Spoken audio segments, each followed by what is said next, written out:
नमस्कार, मैं अभिषेक उपाध्याय। आप देख रहे हैं टॉप सीक्रेट। वो 2.5 घंटे पत्रकार अचंभे में थे।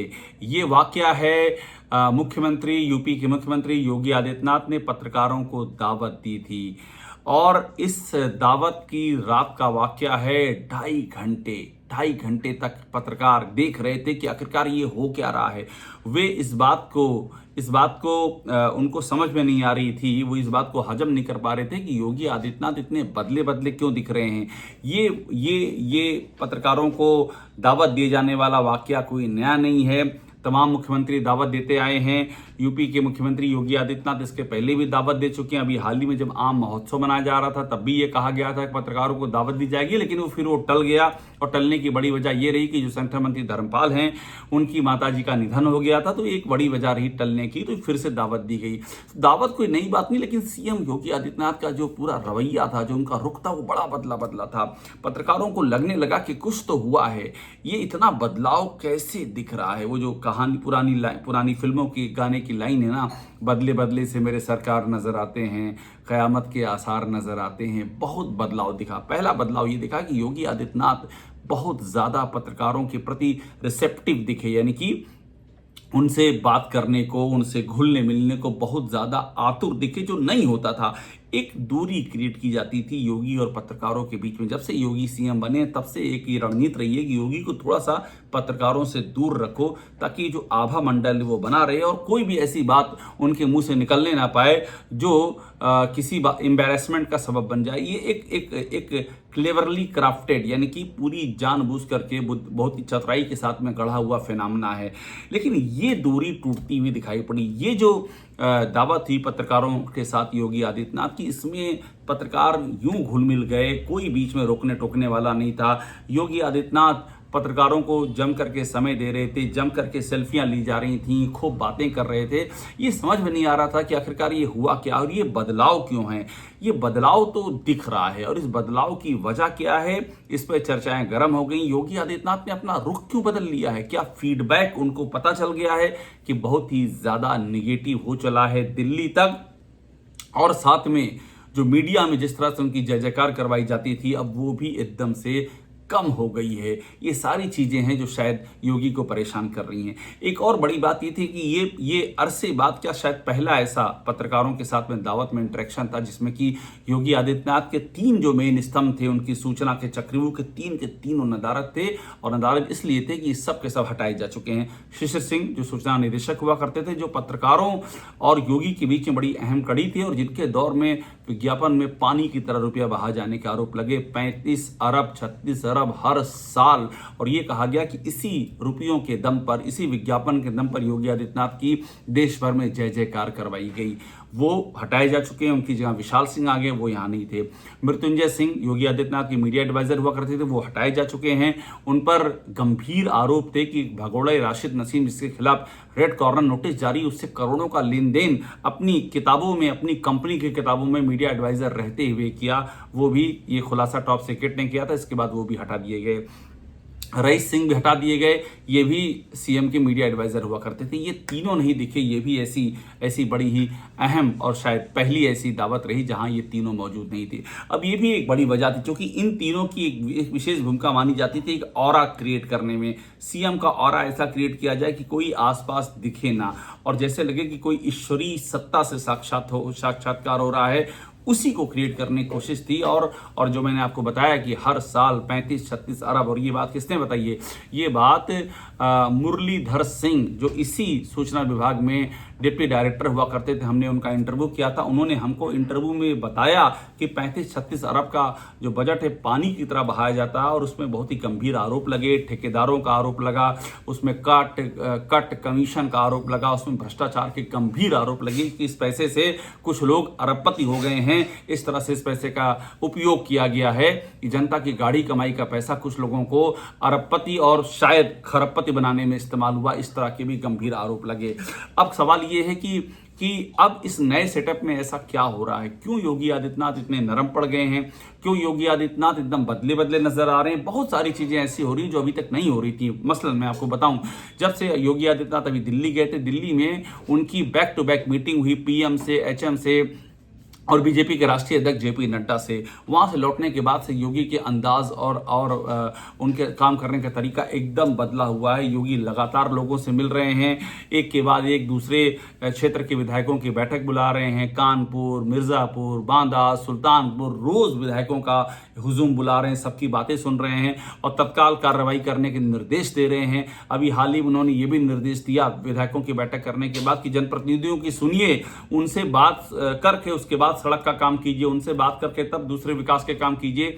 ये योगी आदित्यनाथ का एकदम बदला हुआ चेहरा और चरित्र है। पिछले 8 सालों में उन पर सबसे अधिक आरोप यही लगे कि योगी आदित्यनाथ सिर्फ और सिर्फ नौकरशाही की सुनते हैं और नौकरशाही ही प्रशासन को चलाता है।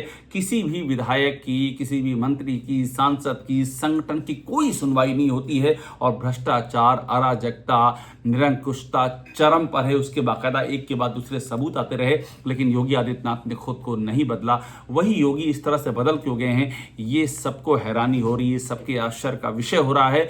और पत्रकार भी यही देख रहे थे। ये जो दावत थी, दावत में यहां तक हुआ कि योगी ने खेती किसानी की बातें की, माहौल को अनौपचारिक करने के लिए दुनिया भर की जो ज़मीनी हालात हैं यूपी के, उसका उन्होंने जिक्र किया। पत्रकारों से तमाम सारी अनौपचारिक वो बातें कर रहे थे। ऐसा लग रहा था कि जैसे ये मुख्यमंत्री नहीं है बल्कि कोई ऐसे विधायक हों और पड़ोस में रहने वाले, जिनसे पत्रकारों की रोज ही मुलाकात हुआ करती, यानी कि वो पूरा का पूरा ऑरा टूट करके बिखर गया। अब यही प्रश्न सबको हैरान कर रहा था। इसमें कुछ चीज़ें और हुई हैं, मैं आपको वो भी बता दूं कि आखिरकार ये चीज़ें महत्वपूर्ण क्यों हैं, जो ये सब सिंबॉलिक हैं, प्रतीक हैं। अभी हाल ही में योगी आदित्यनाथ, एक दिन पहले की बात है कि मिले थे राज्यपाल से जाकर के, उन्होंने राज्यपाल को किताब सौंपी और किताब पर लिखा हुआ था राजनीति और परिवर्तन, परिवर्तन और राजनीति। एक पत्रकार की किताब उन्होंने, संभवतः एन के सिंह, संभवतः पत्रकार की ही किताब होगी, वो पुराने पत्रकार रहे हैं एन के सिंह, अगर ये वही एन के सिंह हैं। लेकिन किताब कन्फर्म है, राजनीति और परिवर्तन, परिवर्तन और राजनीति के नाम से गुथी हुई किताब थी। और इसको लेकर के चर्चा हुई कि ये राजनीति और परिवर्तन की बातें योगी आदित्यनाथ को क्यों सूझ रही हैं। अगर कोई मिलने जाता है, कभी कोई किताब भेंट करता है, तो या तो वो खुद की लिखी किताब होती है, या फिर ये होता है कि वो किताब किसी धर्म ग्रंथ की किताब हो, रामायण हो, महाभारत हो, गीता हो, कुछ ऐसी चीज़ें भेंट की जाती हैं। और जिस तरह के नेता जब जाते हैं तो यही सब चीज़ें भेंट करते हैं। लेकिन ऐसे में किसी तीसरे की किताब को भेंट करना हो जिस पर लिखा हो राजनीति और परिवर्तन, एक एक सिंबल जो है इंपॉर्टेंट। अभी हमने स्टोरी की थी किस तरह से योगी आदित्यनाथ का जो ड्रीम प्रोजेक्ट है, महायोगी गुरु गोरखनाथ आयुष विश्वविद्यालय, वो अधूरा है और उस अधूरे का उद्घाटन करवा दिया योगी आदित्यनाथ ने। 1 जुलाई को राष्ट्रपति ने उद्घाटन किया। हमने आपको 23 जुलाई की चिट्ठी दिखाई और 23 जुलाई की चिट्ठी में ये साफ लिखा हुआ था कि ये विश्वविद्यालय पीडब्ल्यूडी की चिट्ठी थी, इसमें 15 काम अधूरे हैं, 6 काम बिलो स्टैंडर्ड हैं, ऑडिटोरियम तक नहीं बना है। सोचिए, ऑडिटोरियम, राष्ट्रपति की प्रेस रिलीज कहती है 1 जुलाई की ऑडिटोरियम का उद्घाटन कर दिया हमने, और वो ऑडिटोरियम पीडब्ल्यूडी की रिपोर्ट कहती है कि अप्रत्याशित रूप से विलंबित है। जो इमारत है उसमें भरभरा के पानी गिर रहा है, उससे जो ओटी हैं, मॉड्यूलर ओटी यानी कि ऑपरेशन थिएटर, वो अधूरे हैं। हॉर्टिकल्चर का काम अधूरा है, जो संरचनात्मक काम होता है वो अभी सिर्फ चल ही रहा है, वो पूरा नहीं हुआ है। तमाम सारी बातें निकल करके सामने आई। वहां भी सवाल उठा कि योगी आदित्यनाथ इतनी जल्दी में क्यों हैं, इतनी इनको सारे काम निपटाने की इतनी जल्दी क्यों है। क्या योगी को कोई मैसेज मिल चुका है? क्या इस बदले हुए व्यवहार की वजह भी कोई मैसेज है कि वो विधायकों से मिल रहे हैं, अब वो सांसदों से मिल रहे हैं? अभी हाल ही में ब्रजभूषण शरण सिंह से मिल लिए। 3 साल से कोई मुलाकात नहीं थी, लेकिन ब्रजभूषण शरण सिंह को भी बाकायदा 3 बार फोन गया योगी की ओर से। फिर ब्रजभूषण शरण सिंह आए, उनसे मुलाकात हुई। ब्रजभूषण शरण सिंह के दोनों बेटों से मुलाकात कर रहे हैं, उनकी फोटो जारी की जा रही है। ये बदला हुआ माहौल क्या है? पत्रकारों से जब योगी मिल रहे हैं, बड़े सहज होकर मिल रहे हैं, उनके साथ में सेल्फी पे सेल्फी हो रही है, तो सवाल वही पैदा हो रहा है कि आखिरकार क्या योगी को भनक लग गई है इस बात की कि अब वक्त जो है बतौर सीएम ओवर हो चला है? क्या जो दुनिया भर की करप्शन के जो आरोप थे, वो करप्शन के आरोप चूंकि वो चिपक चुके हैं और उसके तमाम सबूत सामने आ रहे हैं, क्या वो अब उनको परेशान करने लगे हैं? क्या प्रशासनिक अकुशलता की बातें, जिसका 8 सालों में एक नहीं कितने वाकये जिसके आए, क्या वो अब चिपक गई हैं? जिस तरह से महाकुंभ की भगदड़ को मैनेज करने की कोशिश की गई, जिस तरह से ये बात सामने आई कि जो वहाँ डेड बॉडी हैं, जो लोगों की, हिंदुओं की जिनकी जान गई थी, उनको रफा दफा कर दिया गया 5-5 लाख रुपया देकर के। इस भगदड़ को स्वीकार करने को प्रशासन तैयार नहीं था। किस तरह से लाशों की संख्या में हेराफेरी की बातें सामने आई, उससे भी लगा कि सत्ता का मोह इतना ज्यादा है कि जो धर्म का बेसिक सिद्धांत है, जो सदा सहता, जो पारदर्शिता, ईमानदारी धर्म के मामले में होना चाहिए, वो भी नहीं है। ये भी सवाल उठे। प्रदेश में जिस तरह से जाति उन्माद फैला हुआ है, ब्राह्मण, ठाकुर, यादव, प्रजापति, राजबारी, सब जातियां आपस में लड़ी पड़ी हैं। करणी सेना का जिस तरह से आतंक फैला हुआ, उसको लेकर के सवाल खड़े हो रहे हैं और उस पर योगी आदित्यनाथ की कोई लगाम नहीं है। जिस तरह से जाति विशेष की सरकार चलाने का आरोप चिपक चुका है, इस सरकार में जो सबसे महत्वपूर्ण जो पद हैं उस पर आरोप है कि वो एक जात को दिए जा रहे हैं। योगी आदित्यनाथ जिसको रिप्रेजेंट करती हैं, ये सब चीजें चिपक रही हैं। और ऐसे में ये माना जा रहा है कि योगी आदित्यनाथ कोशिश में है कि एक नई छवि अपनी पेश करें। ये आखिरी रास्ता माना जा रहा है बचाव का कि अब मैं बदल चुका हूं, मुझे एक मौका और दिया जाए। मगर सवाल ये कि क्या अब और मौका दिया जाएगा या अब खासी देर हो चुकी है? क्या इस बदलाव का कोई नतीजा निकलेगा या फिर ये बातें सिर्फ और सिर्फ कॉस्मेटिक हैं, सिर्फ और सिर्फ सिंबॉलिक हैं? आला कमान को मालूम है कि ज़मीन पर कुछ भी नहीं बदला है और बगैर इस बदलाव के 2027 में बीजेपी की राह जरा भी आसान नहीं है। योगी आदित्यनाथ की सबसे बड़ी दिक्कत यही है। टॉप सीक्रेट को देखते रहिए, लाइक कीजिए, इसे सब्सक्राइब जरूर कर लीजिए।